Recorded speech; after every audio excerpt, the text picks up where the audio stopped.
Today is a pretty important day to me. It's actually 4 years since I made the decision to give up all meat and dairy in my eating. Now, what's interesting is what started as a plant-based eater became a vegan. And in today's episode, I'm going to share with you my journey over the last 4 years of what has changed since becoming a vegan. So stick around. You're in for quite a treat. Welcome to the Vegan Visibility Podcast Show, where your host, Kathleen Gage, shines the spotlight on vegan and plant-based businesses and entrepreneurs from all walks of life committed to cruelty-free eating, healthy lifestyles, animal compassion, and the environment. Enjoy the show. Well, today, September 16th, 2022 is 4 years since I decided to give up all meat and dairy. Now, what's interesting is when I first started, I did not identify as a vegan. I didn't want to identify as a vegan because I had a preconceived notion of what being vegan meant, and it meant being in your face. It meant being really obnoxious. It meant being all about you. And what I've come to discover is it's really about the animals. It's really about the environment, and it is about health. And it was about 6 months into my journey of being a plant-based eater that I realized while I was at the grocery store, walking by the meat department, I could feel the pain and suffering of all the animals. And in that moment, I was literally stopped in my tracks and I said, I am a vegan, and there's no going back. Once you identify as a vegan and you really understand what being vegan means, it's about the animals, the pain and suffering they go through, the anxiety, the fear, and ultimately the death. It's really difficult to ever go back to consuming any meat and dairy, at least for this vegan. Now, in the last 4 years, a lot has changed. Initially, I did it for my health. Initially, I did it because I was 64 at the time, dealing with inflammation. And I started doing some research and came to discover that the best thing I could do to get rid of inflammation and possibly arthritis was to give up all dairy, especially, and meat and dairy.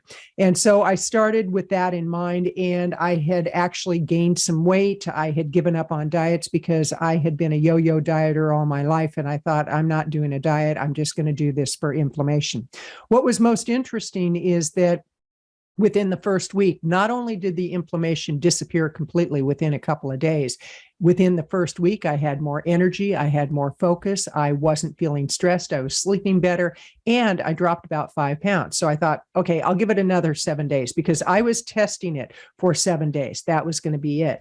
Well, then after the next 7 days, I dropped about another 5 pounds, and the weight was literally just melting off me because I had given up the meats that were weight-bearing, if you will, foods, things like cheese. I was a cheeseaholic. And that's what I hear from a lot of people. They say, oh, I would love to be vegan, but I can't give up the cheese, or it's just because of the cheese. Well, when you do the research and find out how cheese is actually produced, and this whole thing of happy cows and being on open ranges and happy chickens and happy lambs, that is such a misleading concept because most are on factory farms. 99% of animals that are consumed and any animal byproduct is raised on a factory farm. So that was kind of the first thing that I discovered was much of what I had been led to believe about what a healthy diet was really wasn't healthy. It had to do with how much money was being filtered into and funneled into the animal industry, animal agriculture, dairy, and things of that nature. And it was shocking when I started reading the books, watching the documentaries, and listening to podcast shows like this podcast show, Vegan Visibility, which, by the way, I do hope that you'll subscribe to this channel. I hope you'll leave a review and a rating and let your friends and family and loved ones and workers know about this particular podcast show. So after the first few months, I actually dropped 38 pounds. And what was happening was I was eating more bulk and my plates were fuller and fuller, but it was all healthy, nutritious foods. I was getting full faster. and my body was getting the vitamins and nutrients that it needed. And so what I had to actually do is make sure that I was eating enough, which was kind of a crazy concept. But I subscribed to the protocol that Dr. Joel Fuhrman has in his book, Eat to Live, which is the no added SOS, no added salt, no added processed oils. And processed oils is different than it would be with nuts and avocados, and no processed sugar. And being a sugar addict, that was a big one for me. And what's pretty amazing is I think I was really ready for this because I didn't go through a lot of withdrawals on sugar. And so I really found that subscribing to the way that Dr. Fuhrman advises, it was a very, very healthy way to eat. And then, of course, I started hearing all the warnings. Well, where are you getting your protein? And aren't you going to die from not eating meat? And it's like, I'm healthier now than I was 4 years ago. But I digress. So let's look at what has changed for me in the last 4 years. One is I am 100% vegan in my food consumption and now into other areas of my life, cosmetics, hair products. When I buy clothes, I look at the tags to make sure that it's not leather, real leather, and that it actually is a vegan-based leather if I'm going to buy anything that has the leather look. I look at products that I buy. Are they free of animal testing? And I came to discover that animal testing is very different than vegan. You can have a non-animal tested product, and yet it can still be using animal byproducts. So it was confusing at times. And so if you're confused on any level as you move further and further into being vegan, you're right where you need to be. But what happened was a couple of years into being vegan, be sure to leave a rating and review of the show. And if you're looking for more visibility, be sure to download my free guide on how to increase your influence. It's called the Influencer's Guide. Simply go to veganvisibility.com/influencer. That's veganvisibility.com/influencer. Now, back to the show. It was a little less than a couple of years. I actually was at a conference and was having lunch with my friend Bonnie Frank, who has been a podcaster for quite a while. She's been doing digital marketing for a long time. She's not vegan, but she said, why don't you start a podcast show around healthy eating the plant-based way? And so I started Plant-Based Eating for Health, and it actually turned out to be a great decision, which was right away, the show took off. And that show, Plant-Based Eating for Health, actually is geared towards people who want to learn how to transition to a plant-based diet by me interviewing men and women from around the globe who have had substantial changes as a result of going to a completely plant-based diet. Now, the criteria for my show, and this is a line in the sand that I don't cross, it's the hard line, is that anybody that's on either of my shows must be 100% void of all animal and dairy. And so I started the podcast show never really knowing where it was going to take me. I just did it because I wanted to share the message. As a result of that, I actually was finding more and more people within the vegan space were being attracted to what the services that I had to offer. And then came the pandemic. When the pandemic hit, I actually was a keynote speaker at that time, and I still am if I choose to go out to conferences. But about 80% of my business came from speaking engagements, whether it be a paid engagement or one that I was hosting. And then on the back end, I would invite people to enroll in different programs that I had. And so as a result of all the shutdowns, things dramatically changed. That gave me the opportunity to really look at what was going on in my life, my business, what I wanted to do with my business. And it was about a year and a half ago that I actually, on a morning run, I decided to go ahead and rebrand my business to Vegan Visibility, which meant that we did a complete website renew, all of my banners, all of my social media. I started being very open about being vegan. And I was warned by people that were not in and are not in the vegan space. Oh, that's a big mistake. It's going to kill your business. It's too narrow a market. You're going too narrow. And I thought, no, this fits ethically with what I want to do in my business, in my life, and to help raise awareness. And I did get my certification through Cornell University in 2019 as a plant-based nutrition. And I really thought that's the direction I was going to go, that I was going to move into being a plant-based consultant for people who wanted to change their eating and their food choices. And what's interesting is that was something I realized isn't who I am. I love talking about plant-based eating. I love doing new recipes. My friend Felicia Slattery has a great book on crock pot menus that are all 100% plant-based. Love doing that kind of stuff, but that's not what my wheelhouse in business is. And so what I did is, in my rebranding, I switched all of my services that I've been doing for 28 years now to work within the vegan and plant-based spaces. And again, I was warned this was a huge mistake. Truth be told, it was the best choice I could have made. And so it was about, I'm going to say year and a half ago, that I took this particular show, which used to be called Power Up for Profits, and I rebranded that. I had pod faded with it, which means I stopped doing episodes, and I rebirthed the program, but it was now called Vegan Visibility. So I did an episode where I said, okay, here's the deal.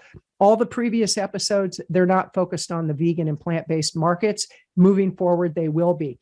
And with this show also, as with the Plant-Based Eating for Health show, you must be 100% void of all animal and dairy in your food consumption to come on the show. That's just my branding. That's my strategy. And that's the direction that I'm moving in and continue to move in. So what has changed in 4 years? Well, one is I've become much more aware of what really goes on with animals being processed for foods. It's horrendous. If you haven't done your research, I highly recommend you do your research, and you can watch documentaries like Dominion, for example.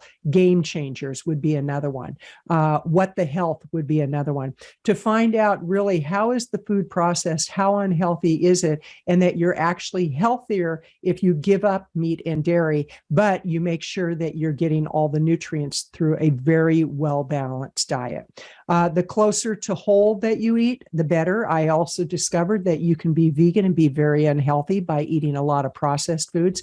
And that's what's happening with a lot of people. They're going into it. This is the vegan diet. And it really isn't a diet. What it is it's a lifestyle. It's a philosophy. However, it does often impact our diet. So you will find that it does impact what you eat. And yet, it's really important to know that just because you're vegan doesn't mean you're eating healthy. If you're eating a lot of processed foods, that's just as unhealthy as when you were a carnivore eating a lot of processed foods. And when you look at the statistics of people's health, the level of obesity that is rising in every age group, and it increases as they get older. And within the adult population right now, it's well over 50%, and it's moving towards 75% within the next few years. And these are shocking statistics, because not only does that impact your health, but it impacts virtually every area of your life. So for me, it's really important to stay on the straight and narrow around being very conscientious of what I put in my body. But it also goes into other areas. And as I mentioned, my business. My business now is branded as Vegan Visibility, and I love working with vegans. I've worked with the Vegan Publisher. I've put on a summit. We have another summit coming up where all the people that are involved with the summit are vegans, and it's called Vegan Visibility Summit. What a concept. And basically, we give you strategies to grow a business within the vegan space or within the plant-based space. And is everybody who subscribes to my podcast shows vegan? No, not at all. There are some people that are moving in that direction. Other people, they're just curious about it and they want to hear what's going on. And other people are 100% and they just want better strategies for eating. They want better strategies for building a business. So again, the Vegan Visibility Show, which is what you're listening to right now, is a business show. The Plant-Based Eating for Health show is around health and nutrition, the plant-based way. And On the Plant-Based Eating for Health show, we've gone over 100 episodes, so we're doing quite nicely on that one. And on the Vegan Visibility podcast, we're at episode 235. That's what this episode is I believe it's 235. And regardless, it's in the 230s. Anyway, I am really glad that I made that decision, because when the pandemic hit and a lot of people were freaking out and they were getting stressed and they were getting depressed because of the way I was eating, I wasn't getting impacted the way a lot of people were. And I thought, why am I not getting impacted? It has to do with what we put in our body. Truly, what you put in your body becomes part of your body. And if you're putting pain, fear, suffering, anxiety, death into your body because of what you're eating, of course you're going to be more depressed. Of course you're going to have lack of energy. Of course you're going to have health issues that can be reversed and can be prevented by eating a whole food plant-based diet void of added salt, added processed oils, and added processed sugar. Now, keep in mind that processed sugars and oils are very different than whole food oils and sugars. Whole food oils and sugars would be avocados, it would be nuts. The added sugars, fruits are a natural sugar. Of course, we could get into the whole GMO, genetically modified foods, but the reality is that a good start is to give up all meat and dairy and just try it for 30 days. You don't have to commit for the rest of your life. And it's once you really identify as a vegan and really get what being vegan means, you likely won't be calling it a diet. It's a lifestyle. It's a philosophy. It's truly what you do day in and day out, and there's no going back. This is Kathleen Gage with the Vegan Visibility Podcast Show, and I invite you to check out the Plant-Based Eating for Health show. Today is my 4-year anniversary of making the decision to give up all meat and dairy, and it was 6 months in that I identified as a vegan, but I do count that 6 months as part of my journey. I wish you a lot of health, a lot of clarity, very little stress in your life, and a life that will blow you away. A lot of things change when you make the decision to become a vegan. It's just like those of us who got clean and sober. I've been nearly 39 years clean and sober. And when I look at that, how much has changed in my life and the problems I don't deal with today because of that change. It's the same with my health.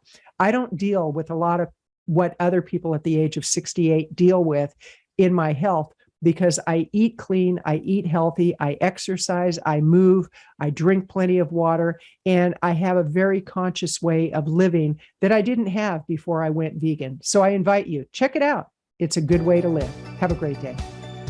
You've been listening to the Vegan Visibility Podcast Show. Be sure to subscribe to get notified when the next episode is live. And we always appreciate reviews.